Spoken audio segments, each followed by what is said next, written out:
Halo semuanya Sobat After Race, balik lagi di podcast After Race bersama gue Sadrina Evanalia. Dan jangan lupa sebelum nonton podcast ini wajib untuk subscribe dulu channel gue di Sadrina Evanalia. Nah, kita udah sama Albi. Apa kabar Albi? Halo, alhamdulillah kabar baik Drin. Ini kayaknya kita kemarin muncul di ini ya, MotoGP Trans 7 ya, si paling GP. Kalau yang nonton Trans 7 kemarin pasti aware ya. Oke, nah kita udah nonton bareng-bareng gitu ya bagaimana MotoGP Jerez 2025. Hasilnya adalah ada Alex Marquez di tempat pertama, Fabio Quartararo di tempat kedua, kemudian ada Pecco Bagnaia di ketiga, Maverick Viñales ya, ini yang tidak terduga gitu ya di posisi keempat, sementara Marc Marquez ini harus crash gitu ya, kemudian dia dari posisi 22 terakhir, kemudian sampai akhirnya dia bisa berada di posisi P12 gitu. Nah, untuk impresi balapannya dulu deh. Gue mau ke Albi dulu. Gimana Bi impresi balapan dari MotoGP Jerez 2025 ini? Oke Drin, impresi balapan di MotoGP Jerez 2025 bisa dibilang ini seru ya. Karena ada banyak hal yang nggak terduga, terus juga banyak catatan-catatan baru yang akhirnya ditorehkan dalam Jerez 2025 ini. Karena ini juga salah satu sirkuit tradisional yang udah diikutin sama ajang balap MotoGP ini dari lama banget, dari zamannya para legend bahkan sebelum eranya Mick Doohan gitu. Dan di sini tuh jadi balapan yang juga salah satu yang terseru setelah kemarin di Qatar gitu ya. Karena kita bisa lihat akhirnya El Diablo Fabio Quartararo ini comeback buat meraih pole position, terus juga buat masuk ke podium. Dan rasanya tuh seneng banget karena ada peningkatan yang akhirnya terjadi di pabrikan motor Jepang yaitu Yamaha. Terus juga kita ngelihat sejarah baru tercetak yaitu Alex Marquez untuk pertama kalinya berhasil meraih posisi pertama di kelas MotoGP. Walaupun dia sebelumnya udah jadi udah ngambil banyak podium ya di tahun 2025 ini, tapi untuk posisi pertama, finish pertama sebagai juara balapan, juara seri ini adalah pertama kalinya buat Alex Marquez. Dan tadi juga kita ngelihat gimana fight-nya antara Alex Marquez nge-push Pecco Bagnaia, terus juga mulai nge-push Fabio Quartararo. Itu juga balapan yang bener-bener patut diacungi jempol dan bikin wah gitu loh. Tapi sayang memang kita ngelihat Marc Marquez yang biasanya dominasi di sejumlah balapan dan kemarin di sprint race ini harus jatuh. Padahal ini baru mulai beberapa lap aja. Dan tapi keren ya, Marc Marquez bisa bangkit dan lanjutin balapan sampai finish gitu. Terus juga ada beberapa rider-rider yang juga akhirnya crash, kayak misalnya Fernando Allegri, terus juga Joan Mir, terus juga ada beberapa rider yang harus kembali ke pit karena masalah kayak Jack Miller dan juga Somkir Chantra. Tapi overall race di Jerez ini berjalan dengan seru, nggak ketebak, dan prediksi gue soal podium di Jerez minggu kemarin salah. Yang masuk podium ya bener sih, ada Pecco Bagnaia tapi Pecco posisi ketiga, terus juga Fabio Quartararo ini nggak ketebak, tahu-tahu muncul di di podium. Alex Marquez juga nge-push begitu bagus, terus juga banyaklah catatan-catatan yang memang bisa kita pelajari, kayak misalnya kemenangannya Alex Marquez ini jadi kemenangan The Brothers untuk pertama kalinya di seri yang sama, di era yang sama. Itu Marc Marquez pernah juara seri, terus juga Alex Marquez juga akhirnya juara seri, dan ini juga jadi catatan sejarah terbaru. Terus juga Fabio Quartararo juga kan mencatatkan ini adalah podium pertama dia sejak balapan di Indonesia GP Mandalika tahun 2023 kemarin yang finish posisi 3. Itu artinya udah lebih dari 500 hari lah dia puasa podium dan akhirnya bisa podium lagi. Kira-kira impresi dari balapan di GP Jerez kurang lebih seperti itu dan cukup seru sih sebenarnya. Kalau lu sendiri gimana nih Drin? Impresi gue memang ini lebih seru ya dibandingkan dengan Qatar kemarin. Kalau di Qatar itu kan banyak dramanya gitu. Tapi kalau di Jerez ini di awal-awal kayak jantung gue dan juga adrenalin tuh meningkat gitu ketika ngelihat Pecco Bagnaia ya, yang dari awalnya dia udah nge-push gitu ya, nyodok dari paling mau posisi ke 1, kemudian tapi dia masih berada di posisi kedua gitu. Terus udah gitu kita lihat bagaimana pertarungan ya akhirnya ada lagi pertarungan yang ditunggu-tunggu, yaitu Marc Marquez dan juga Pecco Bagnaia. Dan meskipun Marc Marquez ini crash gitu ya, tapi kelihatan banget Marc Marquez itu nge-push dulu di awal, terus udah gitu sempet senggolan kan ya sama Pecco Bagnaia gitu, sampai akhirnya itu tadi ya ada beberapa battle gitu di MotoGP Jerez, tapi ya tadi semuanya yang paling berkesan sebenarnya Fabio Quartararo ya Bi ya gitu. Nah, tapi ini kita bahas satu-satu ya Bi ya, dari Alex Marquez dulu deh, kemudian kita ke Fabio Quartararo dan seterusnya. Tapi kalau misalkan Alex Marquez dulu nih, Albi melihat Alex Marquez ini seperti apa? Karena Alex Marquez tuh tadi ya yang gue lihat di balapan, dia memang nge-push banget tuh, sempat mengacaukan Pecco Bagnaia juga Marc Marquez gitu, sempat ada di tengah-tengah, tapi kemudian dia agak melebar gitu ya, wide, sampai akhirnya dia sempat untuk ketinggalan dulu gitu, tapi dia nge-push sampai akhirnya dia menang jadi juara pertama gitu. Kalau Albi melihatnya gimana Bi? Oke, iya.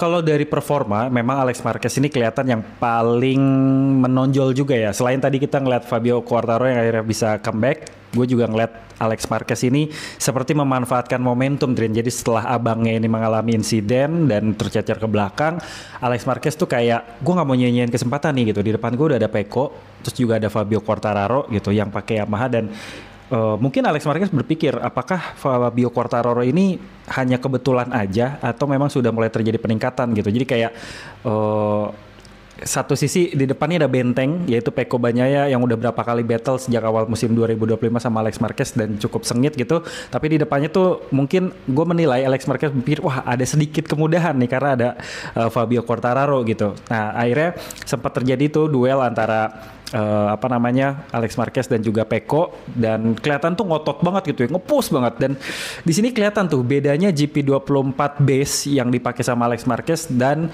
GP24 yang dipakai sama Pecco Bagnaia. Tapi sekarang nomenklaturnya tetap dinamain GP25 ya. Kalau untuk motor-motor tim pabrikan kayak misalnya punyanya Pecco, punya Marc Marquez dan juga Fabio Di Gia tetap disebut GP25 walaupun base engine-nya adalah menggunakan GP24 tadi, hanya beda beberapa part kayak misalnya sasis, suspensi, swing arm, pengereman dan lain sebagainya. Nah, dan Alex Marquez ini kayak gue nggak mau nyanyiin kesempatan, gue udah punya gap yang cukup bagus sama Pecco.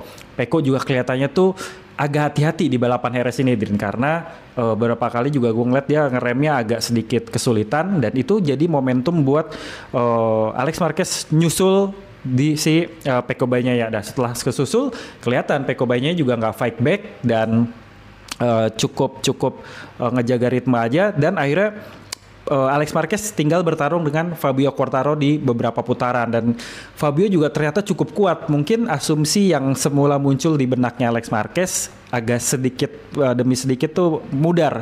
Wah, ternyata Fabio udah balik kuat nih gitu. Ya akhirnya di situ dia tetap nge-push, tetap bisa mengimbangi Fabio Quartararo yang ada di depan. Dan kalau gue catet sih di lap ke-11 akhirnya Alex Marquez ini berhasil overtake Fabio Quartararo, dan akhirnya setelah itu bikin gap yang cukup jauh, Drin, sampai 2,4 detik lah di depannya Fabio Quartararo gitu.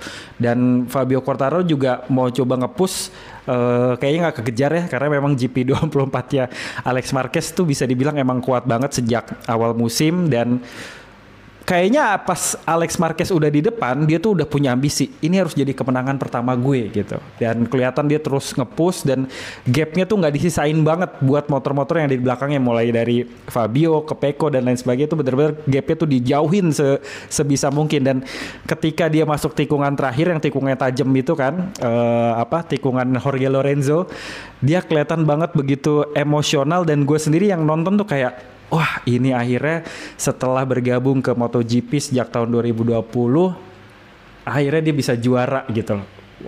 Dan begitu sampai finish kan kita lihat dia disambut sama tim Gresini, disambut sama beberapa punggawa-punggawa Ducati, kelihatan mengharukan banget gitu. Banyak kru yang juga terharu, nangis segala macam, dan juga Alex Marquez juga kan akhirnya menitikkan air mata gitu. Dan secara emosional gue juga agak sedikit kepancing, kayak wah gue bisa ngerasain sih kayak apa yang udah lo kejar selama ini akhirnya bisa tercapai kayak gitu. Dan ya dia berhak lah untuk mendapatkan posisi pertama itu sendiri di Jerez ini, apalagi dia mendapatkan podium juara satunya pertama kali di sirkuit Jerez, yang artinya ini tuan rumahnya dia, dia jadi tuan rumah di sini gitu kan, jadi hero-nya gitu. Dan ya dia melakukan selebrasi setelah finish pun disambut sama banyak orang Spanyol di sana yang ngasih selamat. Dan ya akhirnya Alex Marquez bisa membuktikan bahwa dirinya sekarang udah jadi salah satu rider terkuat, dan bukan hal yang nggak mungkin dia akan bertarung sama abangnya sendiri buat memperebutkan gelar juara dunia. Apalagi sekarang Alex Marquez ada di puncak klasemen dengan raihan 140 poin, hanya selisih 1 poin aja dari Marc Marquez yang ada di angka 139 poin. Jadi ya kayaknya Marc Marquez dan Alex Marquez semakin hari ini semakin kuat. Marc Marquez crash diisi sama Alex Marquez, jadi kayak mereka nih akan menampilkan duel-duel yang begitu sengit adik kakak. Dan kita lihat nanti akhir musim ini kayak apa, apakah pertarungannya hanya akan milik mereka berdua aja atau nantinya akan ada siapa lagi yang bergabung gitu, antara Pecco kah, atau Maverick Viñales kah, atau Fabio Quartararo kah, Morbidelli kah. Kita lihat aja. Kira-kira kalau dari gue analisa mengenai Alex Marquez di race GP Jerez seperti itu, Drin. Kalau dari lo mungkin ada tambahan gitu?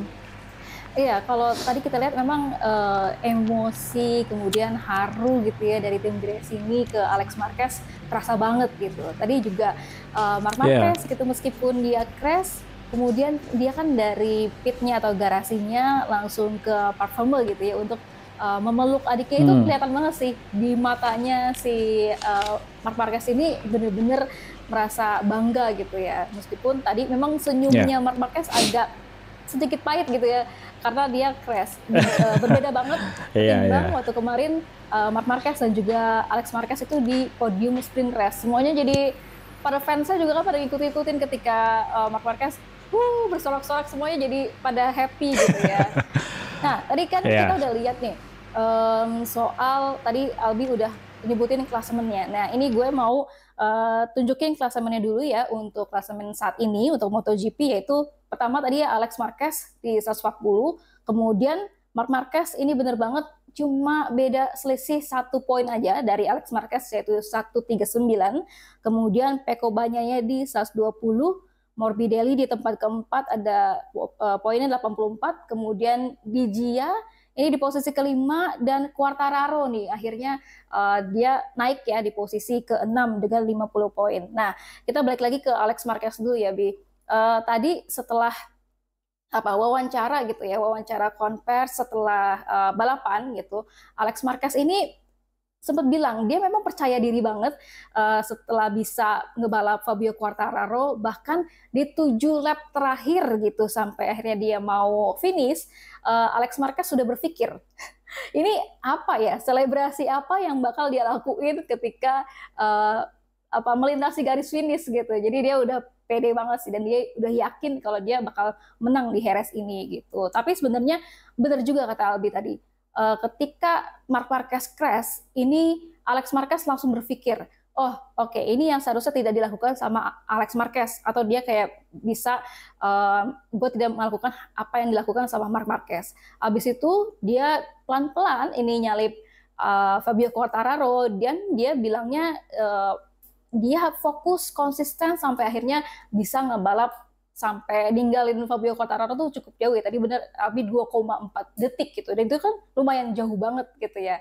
Kita ini bener-bener impresi juga buat Alex Marquez gitu, karena memang inilah yang ditunggu-tunggu Alex Marquez, dan juga Marc Marquez waktu kemarin sempat bilang tinggal tunggu waktunya aja Alex Marquez untuk bisa menjadi juara pertama gitu. Nah, kita beralih ke Fabio Quartararo ya, Bi ya, yang memang ini nggak terduga nama Fabio Quartararo di MotoGP Jerez 2025. Impresif banget dari sesi sebelumnya gitu, kayak kualifikasi, kemudian sprint race, dan juga di race kali ini. Kalau Albi melihatnya untuk Fabio Quartararo gimana, Bi, performanya? Oke, Fabio Quartararo tuh salah satu rider yang tadi kalau misalnya kita nonton balapannya kan ada QR code yang buat ngevote rider of the race gitu ya. Ini format baru atau tampilan baru yang dikasih sama Dorna Sport dan juga Liberty ke penonton MotoGP. Mirip sama driver of the race-nya punya Formula One sebenarnya. Dan juga voting untuk Formula E gitu. Siapa pembalap favorit ataupun pembalap yang cocok dijadikan sebagai man of the match atau MVP lah istilahnya di balapan gitu. Nah, gue akhirnya ngevote Fabio karena ternyata Fabio itu bisa menunjukkan konsistensinya dari pada saat sesi kualifikasi, terus juga kemarin sprint race walaupun dia crash, tapi kelihatan begitu start sebenarnya bagus gitu kan. Wah, sayang aja dia kelihatannya agak sedikit kaget pada saat disusul sama Marc Marquez padahal nggak ada kontak sama sekali gitu. Hanya saja ketika disusul dia telat melakukan pengereman jadi kehilangan braking point pada saat sprint race dan begitu dia mau ngambilin angle dia udah begitu mentok posisinya dan akhirnya crash dan nggak bisa lanjutin balapan sprint race. Gue sempat kecewa pada saat sprint race kemarin tetapi gue berharap ketika race ini berjalan kalau memang dia punya speed yang bagus harusnya Fabio bisa menunjukkan itu dan ternyata bener Din. El Diablo is back. Setelah tahun 2022 kita ngelihat Fabio Quartararo memperebutkan gelar juara dunianya bareng sama Pecco Bagnaia kan. Walaupun akhirnya dimenangkan sama Pecco tapi Yamaha dalam hal ini adalah Fabio Quartararo itu jadi penantang paling kuat pada saat itu. Nah, tapi mulai tahun 2023, tahun 2024 Yamaha dan juga Honda ini melempem. Salah satunya adalah yang merasakan adanya penurunan daripada performa motor-motor Jepang itu ya Fabio Quartararo sendiri sampai akhirnya Dorna memutuskan untuk memberikan konsesi D kepada pabrikan Jepang termasuk Yamaha. Nah, sebenarnya Fabio itu udah ngasih banyak ultimatum ya sama Yamaha. Dia udah sering kali ngasih kesempatan. Kalau misalnya Yamaha nggak ngasih perbaikan, bisa aja gue pergi kayak gitu. Atau gue kasih tunggu waktu sampai tahun 2025 untuk bisa ngasih improvement. Nah, di awal tahun 2025 sendiri sebenarnya Yamaha belum menunjukkan progres yang begitu signifikan. Dia masih naik turun lah kesusul sama Honda, terus juga dia nyusul Honda lagi kayak gitu. Tapi akhirnya di Jerez ini dia bisa membuktikan performa terbaiknya gitu. Salah satu alasannya adalah karena karakter daripada sirkuit Jerez ini cocok sama mesin-mesin untuk inline four drain. Jadi dia tikungannya nggak terlalu banyak straight dan juga fast cornernya juga sedikit gitu. Dimana fast corner juga straight itu makanannya Ducati dan juga motor-motor Eropa lain. Sedangkan kalau motor-motor seperti Yamaha yang notabene pakai mesin inline four, dia lebih agile, lebih lincah sehingga ketika dia dikasih tikungan yang meliuk-liuk, terus juga kebetulan kan Jerez ini lebar daripada lintasannya tuh sempit gitu ya. Jadi dia lebih ngalir untuk dapetin racing lane yang dia butuhkan karena nggak butuh banyak ruang lebar, dia hanya butuh ruang kecil aja untuk bisa melakukan manuver. Dan akhirnya itu bisa dilakukan sama Fabio Quartararo. Jadi salah satu penyebab kenapa Fabio Quartararo unggul adalah pertama memang ada improvement yang dilakukan sama engineer dan juga Fabio Quartararo ingin menunjukkan tajinya. Tentu sudah ada kalkulasi daripada pembalap terus juga tim daripada Yamaha sendiri di Jerez nih kesempatan kita untuk bisa menunjukkan kemampuan kita karena karakter sirkuitnya udah sesuai. Terus juga yang ketiga Fabio Quartararo juga udah mulai semangat lagi karena sekarang Yamaha udah ngeluarin project-project fantastisnya buat menghadapi musim-musim mendatang mulai 2026 sampai 2027 dan progresnya itu udah berjalan dan bahkan sudah melakukan pengetesan seperti misalnya Yamaha udah mulai melakukan pengetesan di Valencia oleh Cal Crutchlow dan juga Augusto Fernandez untuk mesin V4. Nah, walaupun belum ada result seperti apa motornya, seperti apa hasilnya, tapi dari apa yang sudah dilakukan sama Yamaha ini bisa jadi motivasi kalau menurut gue ya buat Fabio dan juga Alex Rins serta tim satelitnya Miguel Oliveira kah atau Jack Miller untuk ayo kita semangat kayak gitu. Nah, ditambah juga ada setup yang mungkin sudah ditemukan racikannya oleh Fabio, oleh engineer Yamaha untuk sejumlah sirkuit tertentu. Nah, gue berharap untuk beberapa lintasan Eropa kayak misalnya di Le Mans besok di next race-nya Yamaha bisa kembali menunjukkan taji apalagi akan jadi tuan rumah Fabio akan jadi tuan rumah ataupun local hero pada saat balapan di Le Mans Prancis gitu. Jadi harapan ya Fabio bisa kembali fight terserah deh dia mau posisi berapa aja yang penting 3 besar. Harapan gue dia bisa menunjukkan itu semua dan sebenarnya kelemahan daripada Yamaha saat ini adalah grip yang tidak maksimal di bagian belakang, Brin. Karena kan motor-motor inline itu konsentrasi bobotnya lebih banyak di bagian depan, beda sama V4 yang merata gitu ya bisa dibilang. Nah, sehingga perlu ada modifikasi ataupun pengaturan ataupun setup yang dipikirkan sama engineer dan juga sama pembalap sendiri, gimana caranya ngatasin masalah kekurangan grip di bagian belakangnya. Caranya akhirnya Yamaha punya ekor stego yang baru dan kemungkinan juga menambah bobot di bagian belakang supaya bisa mendapatkan grip yang lebih optimal gitu.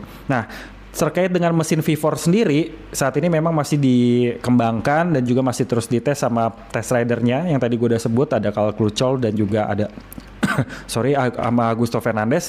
Nah, lalu kapan kira-kira mesin V4 ini bakal diuji coba ke rider-rider utama dan juga rider-rider satelit? Nah, si Fabio Quartararo sih bilang mungkin belum dalam waktu dekat, tapi estimasinya di bulan Agustus atau September para pembalap Yamaha ini udah mulai bisa melakukan pengetesan terhadap mesin V4 khususnya di Misano nanti. Nah, ketika nanti mesin V4 ini ternyata punya progres signifikan, Fabio bilang, gue mau pakai motor baru, mesin baru ini di GP tahun 2026 sebelum nantinya kita masuk ke era 850cc. Jadi kayak buat membuktikan bahwa Yamaha ini sudah improve dan memang harusnya dilakukan sama Yamaha, Drin, karena dia kan statusnya konsesi D. Jadi sebisa mungkin manfaatkan semua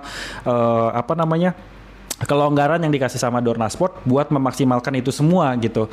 Hanya tinggal apakah engineer ini mampu atau enggak, karena gue yakin Yamaha dan juga Honda itu punya source dana yang bisa dibilang unlimited karena mereka jualan motor tuh di segala segmen, mulai dari segmen paling rendah untuk kalangan umum, motor-motor matic apalagi di Asia Tenggara, sampai motor-motor high end, semua lini dia libas, otomatis secara finansial mereka nggak akan kekurangan. Jadi harapan gue Fabio Quartararo dan juga Yamaha bisa konsisten berada di depan. Hanya tinggal menunggu Alex Rins saja. Di Alex Rins masih punya kendala cedera ya di bagian tangan, di pergelangan khususnya, sehingga dia masih belum bisa optimal. Ditambah juga Jack Miller yang gue harapin bisa nge-push, dia kepleset mulu gitu, jatuh mulu. Jadi gue berharap Jack Miller, Alex Rins ini juga bisa mengikuti jejaknya Fabio Quartararo untuk merangsek di posisi depan, karena ini akan menciptakan iklim balapan yang semakin seru lagi, nggak didominasi sama Ducati sama motor Eropa doang, tapi juga motor Jepang bisa kembali fight back.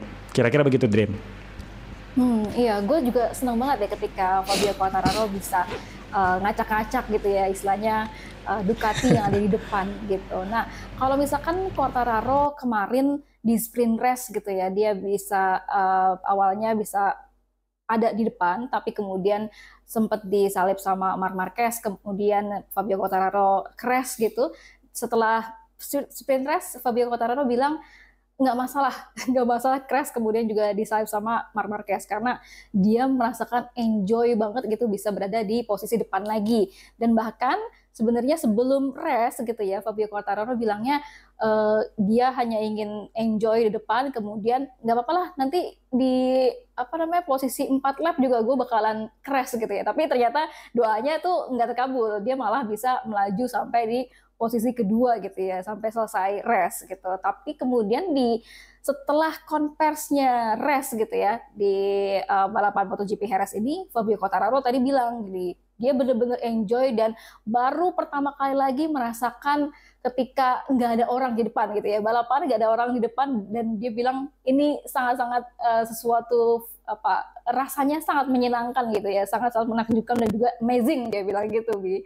Dan kalau misalkan dia bilang tadi meskipun ini ada performa baik dari Quartararo, tapi dia nggak mau yang nge-hype party atau gimana gitu ya, tapi dia stay calm dan dia mengatakan dia akan berusaha untuk mengambil setiap kesempatan apapun ke depannya, kemudian dan berusaha untuk berada di podium gitu. Nah, untuk Quartararo seperti itu, Bi. Nah, ini kita lanjut lagi ya, bahas ke Pecco Bagnaia. Nah, kalau Pecco Bagnaia, meskipun dia dapet P3 gitu ya, posisi ketiga, tadi setelah dari race, Pecco Bagnaia bilang bahwa dia nggak happy gitu. Bahkan dia bilang ini sama aja kayak sprint race, dia tidak bisa melakukan apapun gitu. Meskipun di awal-awal laps nih si Pecco Bagnaia bilang dia cukup happy gitu karena bisa merangsek posisi ke depan sampai akhirnya dia bisa battle dulu gitu ya sama Marc Marquez.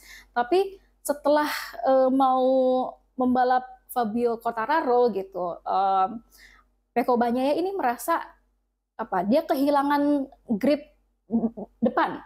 Dia bilang losing the front gitu ya. Kemudian juga katanya ban depannya itu kayak terkunci banget gitu Bi. Jadinya dia nggak bisa nggak bisa dengan enak gitu bawa motornya.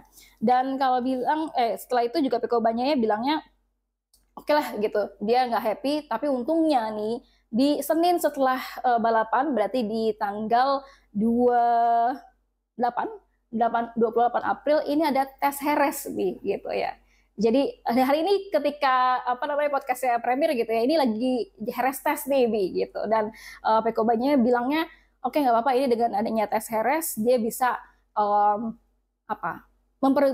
memperbaiki part-part yang mungkin membuat dia kurang bisa bagus gitu ya. Dan mudah-mudahan aja nanti setelah adanya tes Jerez ini si Pecco Bagnaia bisa punya feeling yang bagus lagi sampai akhirnya kita bisa melihat lagi battle antara Marc Marquez dan juga Pecco Bagnaia. Nah, soal battle nih Bi ya, soal battle-nya Pecco Bagnaia dan juga Marc Marquez. Tadi Marc Marquez sempat berkomentar soal pertarungan mereka dan menurut Marc Marquez ini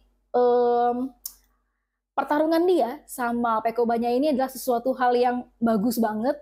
Tapi akhirnya dia menyayangkan karena nggak bisa sampai terakhir gitu untuk bisa memberikan show gitu untuk adu salib nih antara si Marc Marquez dan juga Pecco Bagnaia. Oke, itu dulu Bi.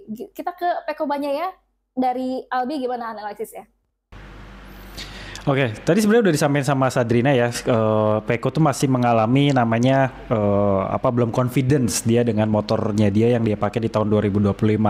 Dan tadi juga gue ngeliat dia tuh cukup hati-hati dan cenderung lebih memilih untuk menjaga ritme balapan dia daripada jatuh. Ya udahlah, yang penting gue masih di posisi ketiga.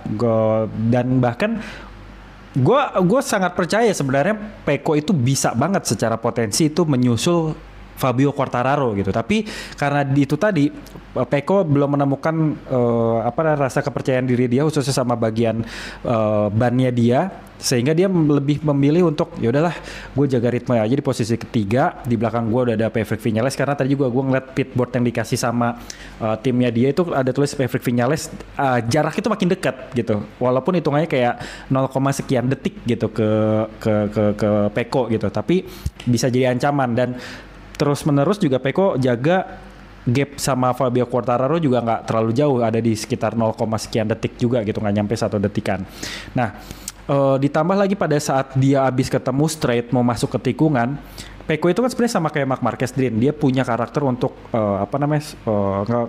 melakukan rem dengan begitu kuat. Nah, dia coba melakukan rem dengan kuat gitu, tapi motornya tuh kayak yang seolah-olah nggak berhenti dan beberapa kali tuh goyang. Nah, itu artinya memang belum ada settingan pengereman yang sesuai sama gaya balap yang dibutuhkan sama si Pecco Bagnaia sendiri seperti yang dia pakai di tahun 2024 lalu. Makanya kan sempat ada wacana, gue pengen balik lagi ke setup GP24 tahun lalu yang gue pakai gitu. Tapi akhirnya diurungkan gitu karena Pecco dan juga engineer-nya mungkin dapat nasihat lebih baik lu pakai motor yang sekarang tapi kembangin potensi yang ada tanpa mengurangi hal-hal yang udah diberikan gitu. Karena kan satu sisi juga nggak enak lah sama Ducati, lu udah dikasih support dalam arti ini motor udah dikembangin, udah harusnya lebih baik, tapi kok nggak dulu eksplorasi gitu. Marc Marquez aja bisa gitu kan, istilahnya kayak gitulah gitu. Tapi kalau misalnya kita ngelihat Pecco tuh emang harus dari 2 point of view gitu, sebagai pembalap sama sebagai kompetitor. Kalau misalnya kita ngeliat sebagai kompetitor, Pecco itu udah jago banget, Rin. Bisa terus-penerus ada di posisi ketiga, ngembangin Alex Marquez dan juga Marc Marquez itu udah jago banget gitu. Buktinya pembalap-pembalap bertalenta lain kayak misalnya Brad Binder atau Morbidelli atau Acosta itu masih sulit buat nyusul seorang Pecco Bagnaia gitu kan. Tapi kalau kita berada di point of view-nya Pecco, tentu punya rasa greget. Tahun lalu gue kompetitif banget nih ngelawan Jorge Martin segala macem gitu, tapi tahun ini gue ngelawan Alex Marquez yang motornya lebih tua 1 tahun dari gue ngelawan Marc Marquez, bahkan hari ini di Jerez nih ngelawan Fabio Quartararo, gue masih keteteran gitu ya. Tapi emang betul harus ada improvement yang dilakukan baik oleh Pecco sendiri untuk mencari setup terbaik pada motornya, dan juga dari engineer Ducati untuk bisa memenuhi apa-apa aja sih yang dibutuhin sama si Pecco Bagnaia sendiri gitu. Jangan sampai Pecco ketika ditanya dia melontarkan masalah-masalah yang ada dan memang terkesan jadi mengeluh terus kayak gitu kan. Jadi ya gue harap Pecco bisa segera menemukan setup yang bagus, bisa segera confidence dengan motornya, dan jangan sampai Pecco ini salah langkah. Kalau misalnya dia emang harus balik lagi ke settingan lama, ya udah lakukan aja lah gitu, karena udah kebukti motor yang dipakai sama Alex Marquez kan bagus gitu ya dengan settingan ataupun setup GP24 yang versi base tahun kemarin gitu. Jadi kalau misalnya memang terada kesempatan buat milih lu mau pakai yang baru atau pakai yang lama, tentukan langsung di situ, jangan kebanyakan mikir lagi gitu. Jadi setidaknya dia bisa bertarung dengan lebih baik lagi dengan para pemuncak klasemen Alex Marquez dan juga Marc Marquez yang dinyatakan paling kuat di awal musim 2025 ini. Kira-kira gitu sih, Drin. Dan kalau gue lihat juga Pecco Bagnaia dibandingin dengan sprint race dan juga race kali ini berbeda ya, Bi. Pecco Bagnaia di sprint race mungkin seperti yang sebelum-sebelumnya gitu, karena dia nggak terlalu suka sama sprint race. Bilangnya full tanknya itu berbeda daripada di race gitu.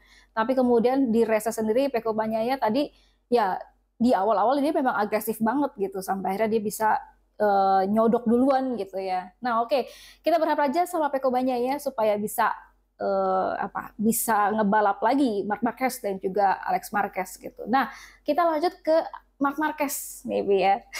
Harus.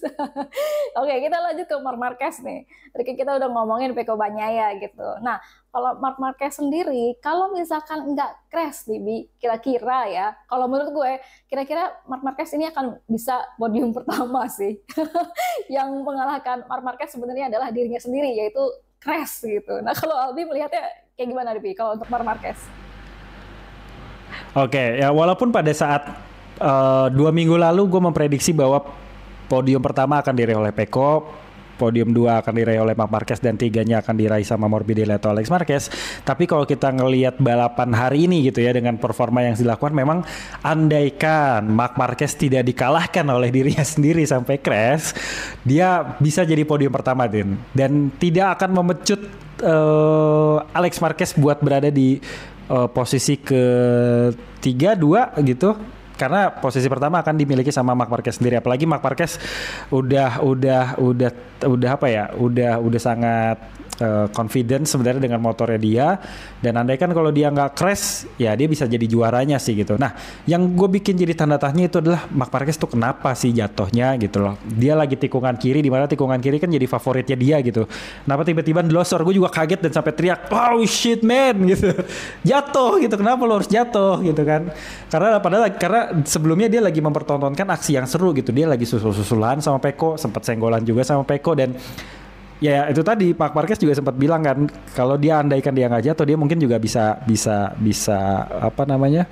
memberikan show yang bagus kayak gitu. Nah tapi kalau misalnya gue lihat ini ada kesalahan dari Marc Marquez sendiri ya, kenapa dia bisa jatuh, karena dia kan emang punya kebiasaan untuk push to the limit gitu, baik itu speed, kemiringan dan segala macam. Nah kayaknya begitu dia miring, dia mencoba untuk lebih rebah lagi, dia udah ngelewatin limit, dan kebetulan grip ban depan motornya lagi belum maksimal, karena kan itu baru jalan lap ketiga, terus dia menurut gue belum menemukan suhu ban yang optimal untuk melakukan persaingan yang begitu ketat kayak gitu. Nah jadi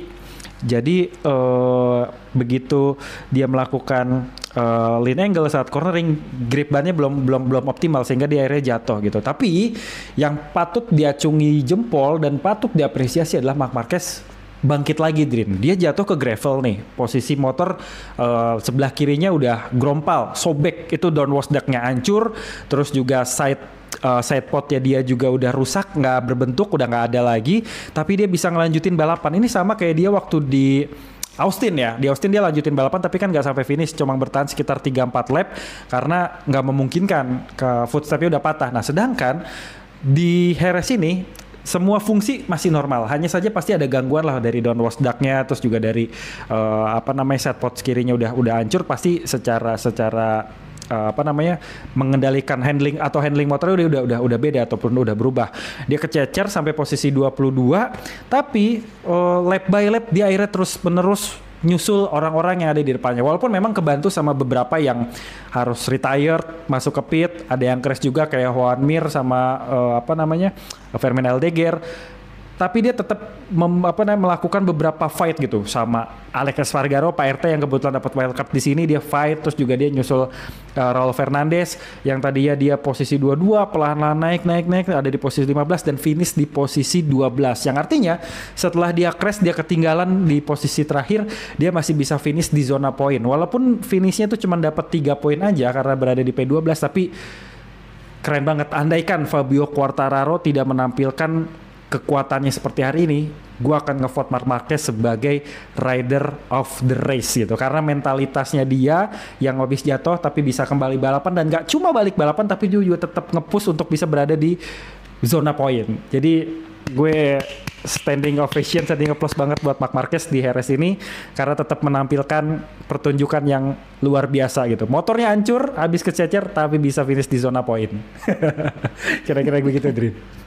Iya, Marc Marquez memang patut banget diapresiasi soal mental juaranya gitu ya, dan dia respect mau bangkit lagi gitu, nggak menyerah begitu aja meskipun dia crash. Nah, tadi Albi sempat ngebahas nyebut-nyebut Alex Espargaro ya. Nih, update-nya Alex Espargaro itu dapat penalti low tire pressure B. Nah, ini hampir sama kayak yang terjadi di Qatar ya, di Maverick Viñales.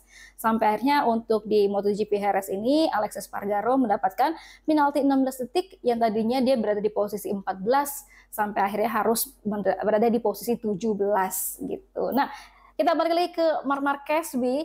Nah, kalau misalkan tadi Marc Marquez memang sebelumnya Bi, dia udah bilang nih di sirkuit Jerez ini sirkuit yang narrow ya, yang tajam gitu ya, kemudian kecil dan juga dia bilang small gitu. Jadi kalau misalkan dilihat dari lebarnya gitu ya, lebar dari sirkuit ini kan hanya 11 meter, dan sirkuit ini memang sirkuit yang klasik ya, sirkuit yang kuno gitu. Dan Marc Marquez ini bilang tradisional ya dengan sirkuit yang narrow gitu, small, dan juga ini berbeda daripada sirkuit-sirkuit sebelumnya di 4 seri terakhir. Ini dia ngubah lagi gaya balapnya. Dan tadi kalau misalkan kita lihat Marc Marquez ini bilang sebenarnya setelah dari balapan gitu ya, kemudian kan dia diwawancara pas di media di brief, dia bilang kalau misalkan memang saya atau gue gitu ya mau bisa kompetitif dan kemudian mau meraih juara dunia MotoGP 2025, dia harus bisa mengerti atau memahami apa yang terjadi hari ini gitu. Kesalahan-kesalahan yang terjadi hari ini itu mesti harus dia perbaiki dan juga dia mengerti. Dan kalau misalkan tadi Marc Marquez bilang gitu, sebenarnya untuk di MotoGP Jerez 2025 ini crashnya dia tuh nggak mengerti dibandingkan dengan crashnya di Austin. Kalau di Austin dia memang mengakui bahwa itu kesalahannya dia. Tapi kalau misalkan di Jerez ini dia masih masih bingung gitu, karena sebenarnya di first lap atau di babak pertama lah istilahnya, di bagian lap gitu ya, dari lap 1 sampai 10, dia tuh tipe-tipe atau strateginya Marc Marquez itu lebih kalem gitu ya, belum mau menyerang. Dan tadi dia juga bilang sebenarnya dia bingung ketika dia tidak dalam posisi menyerang tapi dia crash. Nah, tapi kemudian mungkin ini analisisnya dari Marc Marquez bilang mungkin bisa jadi juga kenapa dia crash. Bener banget kata Albi, ini terkait dengan bagaimana dia lean angle-nya. Tadi Marc Marquez juga sebut mungkin aja dia 1 derajat lebih rendah daripada yang biasanya dia lakuin gitu. Dia bilang 1 degree more lower gitu dibandingkan dengan yang sebelumnya, dan bisa jadi ini yang menyebabkan Marc Marquez crash gitu. Dan kalau misalkan tadi juga kita lihat perjuangan Marc Marquez gitu ya, kalau misalkan memang nggak crash pun gitu, gue rasa dia salut sih bakal bisa jadi podium pertama. Tapi ya balik lagi. Iya. Gitu sih. Nah, kalau misalkan tadi soal Marc Marquez, kemudian kita ke Maverick Viñales yang berada di posisi keempat gitu ya untuk di MotoGP Jerez kali ini. Nah, untuk Maverick Viñales sebenarnya kan di MotoGP Qatar dia ini ya dapat posisi 2 tapi kemudian penalti, dan itu berarti performanya bagus ya. Terus kemudian di MotoGP Jerez dia dapat posisi keempat. Nah, analisisnya Albi kalau untuk Viñales gimana, Bi? Oke, gue lagi senang nih bahas soal Viñales karena dia bisa menunjukkan jadi salah satu pembalap KTM yang mulai bersinar gitu, Drin. Dan gue harapannya sih dia bisa segera mencatatkan podium supaya bisa podium yang beneran ya, dalam arti nggak kena penalti gitu, mencatatkan podium atau bahkan menang sekalipun gitu, supaya bisa menjadi salah satu rider yang menang dengan 4 pabrikan motor berbeda gitu, mulai dari Yamaha, Suzuki, terus Aprilia dan juga KTM ini gitu. Nah, gue tuh kemarin waktu pada saat ngelihat dia di Qatar itu cukup terpesona sebenarnya, kayak wah dia cepet banget bisa kedua gitu kan, kayak Maverick Viñales kembali, KTM juga bertaji kayak gitu. Dan walaupun dia finish posisi kedua dan kena penalti sampai 16 detik dan akhirnya dinyatakan finish di P14, dia kan menyatakan dia cukup happy gitu kan, Rin. Dia tetap senang karena ini bisa jadi pembuktian, dan rasa senangnya itu jadi indikator bahwa ada yang baru, ada yang beda dirasain sama si KTM-nya sendiri gitu. Dan gue sangat butuh pembuktian nih, apakah itu hanya di Qatar aja atau akan berlanjut di seri-seri selanjutnya. Dan ternyata Maverick Viñales bisa finish di P4 di Jerez gitu loh. Dalam arti dia benar-benar punya performa yang udah improve gitu. Walaupun posisi keempat yang dia raih itu, Drin, bukan dari hasil battle gitu, tapi dari hasil defensif. Karena apa? Dia start di posisi ke-6. Di depannya dia ada Franco Morbidelli. Franco Morbidelli crash, Marc Marquez crash, otomatis dia naik ke posisi 4 ya kan. Nah, dia hanya tinggal menjaga ritme balapnya dia dan tidak tersusul sama pembalap-pembalap yang ada di belakangnya gitu. Walaupun dia secara gap ini mulai mendekat sama Pecco Bagnaia, tapi dia kelihatan dia menjaga ritmenya dengan baik dan menikmati balapannya gitu. Jadi kayak udahlah, gue ada di posisi keempat nggak masalah, yang penting gue nggak crash, poin adalah yang paling penting, dan gue lagi menikmati motor ini. Dan itu kebukti kan, di belakangnya dia ada pembalap-pembalap lain nggak bisa ngejar dia. Bahkan Brad Binder sendiri itu teman satu timnya itu finish di posisi ke-6, terus juga Pedro Acosta di posisi ke-7, dan Enea Bastin ini di posisi ke-9. Artinya dia adalah pembalap KTM yang paling bersinar gitu. Nah, kenapa sih Maverick Viñales punya performa yang begitu baik gitu? Nah, kalau dari manajer tim Tech3, Nicolas Gayo nih bilang Viñales bakalan terus konsisten nih, Drin, buat berada di posisi setidaknya top 5 lah kayak gitu di seri-seri berikutnya. Itu karena Maverick Viñales sudah menemukan masalah yang ada pada KTM yang dia punya, dan dia udah langsung utarakan ke engineer-nya dan minta untuk diberikan setup-setup yang udah dia temui solusinya juga seperti apa. Nah, yang pertama nih dari catatan gue, bahwa KTM RC16 punyanya Maverick Viñales juga punya bobot tambahan di bagian buritan gitu, buat bisa menambahkan grip. Karena Maverick Viñales yang badannya kecil dan juga berat badannya ringan, ini bilang kalau ketika masuk tikungan beberapa kali itu motornya sering geser kayak gitu. Dan gesernya itu bikin dia nggak punya racing line yang bagus, dan kehilangan beberapa mili detik untuk bisa nge-push motornya, sehingga dia menambahkan bobot di bagian belakang supaya bisa punya grip yang bagus. Itu yang pertama. Terus kedua, dengan adanya penambahan bobot ini, ketika dia masuk tikungan, dia akan punya racing line yang sesuai dengan yang dia pengen gitu. Jadi karena gripnya udah bagus, dia punya handling yang enak. Gue mau ke sini, gue mau ke situ gitu. Jadi kayak lebih terkontrol, dimana sebelumnya tuh karena ada pergeseran dari bannya sendiri, dia mau masuk ke racing line mana susah karena potensi dia mengalami low side kayak gitu. Terus selain berat, Viñales juga minta direduksi getaran atau chatter di bagian belakang, dan ini udah diatasi juga. Dia menambahkan mass damper gitu di bagian buritannya, sehingga kan 4 motor daripada KTM RC16 mulai dari punyanya Maverick Viñales, Enea Bastianini, Brad Binder sampai Pedro Acosta tuh belakangnya beda semua, Drin.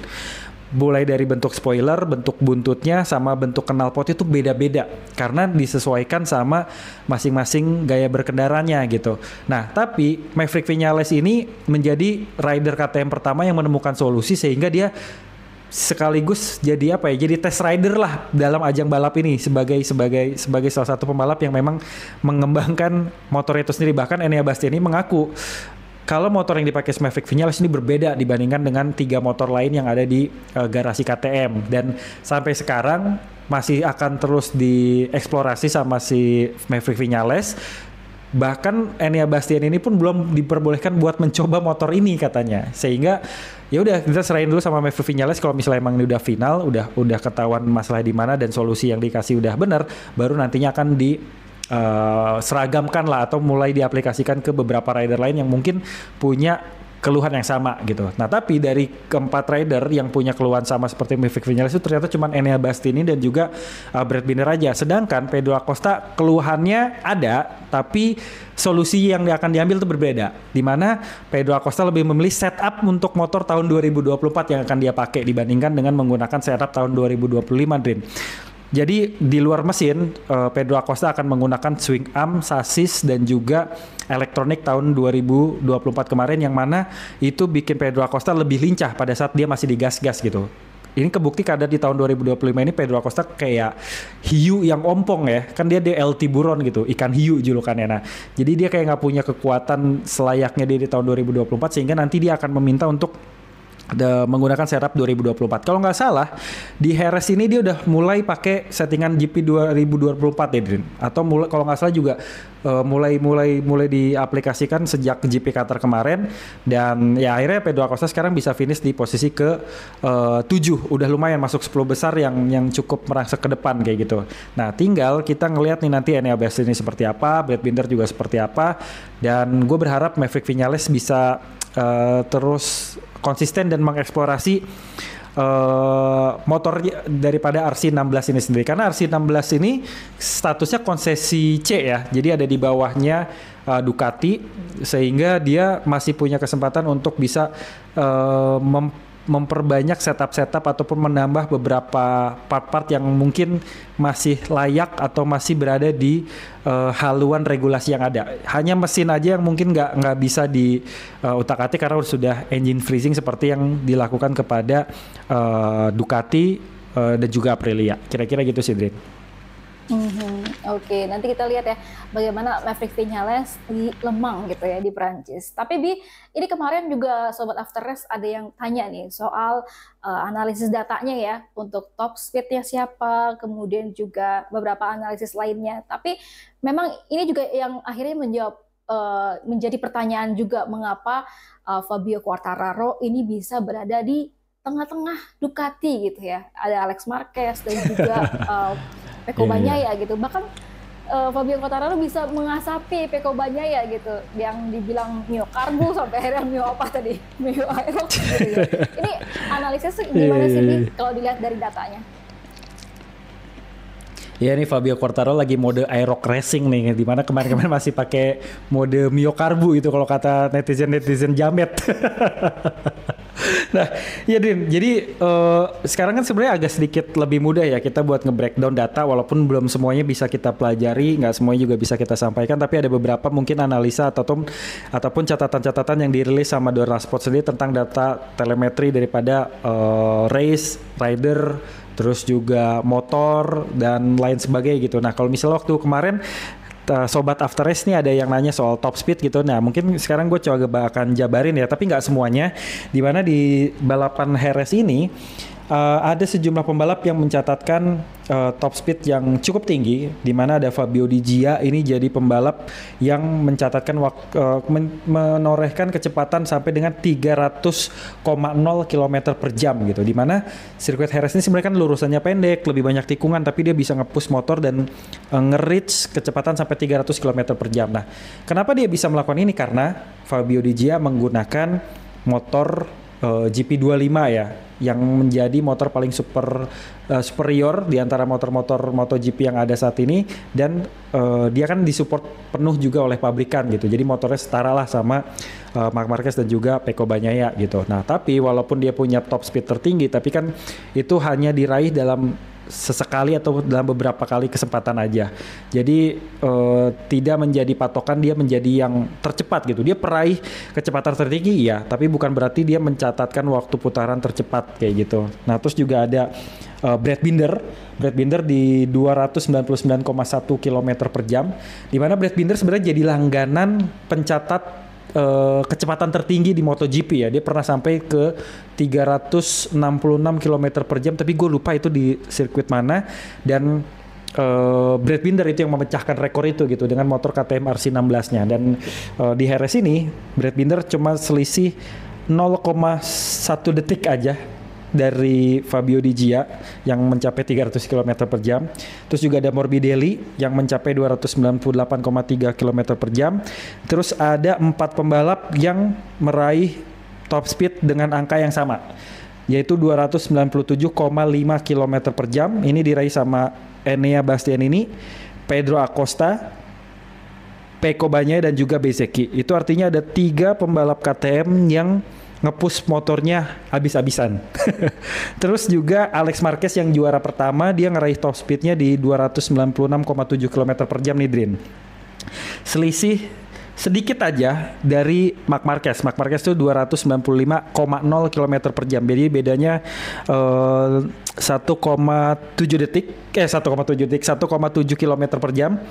Terus yang terendah sebenarnya adalah Fabio Quartararo, yaitu 291,1 km per jam. Jadi dari semua pembalap yang ada di Jerez pada seri ini, Fabio Quartararo sebenarnya peraih kecepatan puncak paling rendah. Tapi kenapa Fabio Quartararo bisa ada di posisi kedua dan beberapa kali mencatatkan fastest lap? Karena konsistensi. Jadi kalau gue lihat tadi di data yang dirilis sama Dorna, kecepatan rata-ratanya Fabio Quartararo itu ada di angka 290 km per jam ketika dia meraih top speed. Jadi dalam setiap putaran nih dari total 25 lap, dia sering banget mencatatkan angka 290 km per jam. Nah, itu yang bikin dia konsisten dan tetap bertahan di posisi kedua selama beberapa lap sampai akhirnya dia finish. Nah, kalau si Fabio Di Gia walaupun dia ngerit sampai 300 km per jam, tapi kecepatan tertinggi rata-ratanya tuh ada di angka 288 km per jam. Jadi beda 2-3 km per jam itu juga sangat signifikan, sehingga ini yang menjadi penyebab kenapa Fabio Quartararo bisa terus mejeng di posisi kedua dan bahkan nggak tersusul sama Pecco Bagnaia sedikit pun sampai finish. Kurang lebih sih kayak gitu, Drin. Jadi kalau dari data yang analisis telemetri yang dapat dari Dorna Sport gitu ya, tadi Albi udah jabarin, ada kesimpulan gitu ya, Bi. Ternyata pembalap-pembalap yang top speed itu belum tentu bisa meraih kemenangan, dan yang penting adalah konsisten ya, konsisten ketika dia bisa menjaga kecepatan gitu dari lap by lapnya. Yes, dan betul. kalau misalkan kita lihat juga tadi ada Alex Marquez, Marc Marquez, bahkan Fabio Quartararo yang top speednya itu rendah gitu. Ini mungkin juga dilihat dari sirkuitnya gitu ya, layoutnya sirkuitnya. Karena kalau di Jerez ini seperti yang Marc Marquez bilang, ini sempit dan juga banyak tikungannya gitu ya. Ini mungkin juga yang menjadi Fabio Quartararo, kemudian Alex Marquez, Marc Marquez, dan Pecco Bagnaia ini nggak terlalu nge-push untuk top speed gitu. Bahkan tadi yang nama-nama yang top speed itu berarti di belakang gitu ya, Bi. Meskipun ya rata-rata speednya itu nggak sekonsisten Fabio Quartararo gitu. Dan ini juga menjadi jawaban ya, kenapa Fabio Quartararo bisa sekonsisten itu, kemudian juga berada di posisi kedua, dan si Pecco Bagnaia nggak bisa dengan mudah gitu ya untuk mendekati Fabio Quartararo gitu. Nah, ini mudah-mudahan menjadi pencerahan gitu ya bagi sobat After Race setelah tadi Albi juga udah ngejelasin data-datanya top speed seperti apa, dan juga kenapa Fabio Quartararo bisa bertahan gitu di posisi kedua. Oke, kita tadi udah ngebahas soal MotoGP Jerez 2025, dan kita akan ke next round-nya, Bi, di Le Mans, Prancis, yaitu di tanggal 9 sampai 11 Mei 2025. Nah ini gue sebutin dulu ya data-datanya. Untuk kemenangan terbanyak adalah ding jeng, ada Jorge Lorenzo di menang terbanyak 5 kali, kemudian Marc Marquez ini ada 3 kali, disusul oleh Valentino Rossi ini mendapatkan 3 kali kemenangan juga di kemenangan terbanyak ya di Jerez. Dan kalau misalkan kita lihat pemenang 3 tahun terakhir yaitu di tahun 2024 ini ada Jorge Martin yang dulu jadi juara dunia gitu ya. Kemudian ada Marc Marquez dan juga Pecco Bagnaia. Kemudian di tahun 2023-nya ada Bezzecchi, Luca Marini dan juga Zarco. Dan di 2022 ada Bastianini, Miller dan juga Espargaro. Nah, kalau kita lihat sebenarnya di Jerez tadi ada beberapa nama yang mungkin menjadi kandidat jagoan gitu ya. Ada Marc Marquez, ada Pecco Bagnaia dan juga ada Fabio Quartararo. Karena Fabio Quartararo itu ini istilahnya tadi Aldi home GP-nya gitu ya. Karena Fabio Quartararo berasal dari home race. Betul, home race-nya. Nah, untuk prediksi dulu nih dari Aldi gimana nih? Oke, prediksi buat GP Le Mans Prancis di tanggal 9 sampai 11 nanti. Kalau gue lihat dari 3 tahun terakhir, 2022 itu kan Bestia kan ya yang juara ya Diren ya di Le Mans ya. Ya, 2002 Bastianini dia pakai Ducati masih di Gresini, terus juga Bezzecchi tahun 2023 dia masih di Ducati di tim VR46, terus juga di 2024 ada Jorge Martin yang juga pakai Ducati di tim Pramac Racing. Nah, 3 tahun terakhir yang menang itu pakai motor Ducati semua dan semuanya di satelit. Cocokologi gue yang akan menang di Le Mans tim pabrikan nih tahun 2025 nih, karena kan 3 tahun sebelumnya Ducati semua dan tim satelit. Nah, di tahun 2025 yang akan menang adalah tim pabrikan Ducati. Feeling gue nomor 1 adalah Marc Marquez.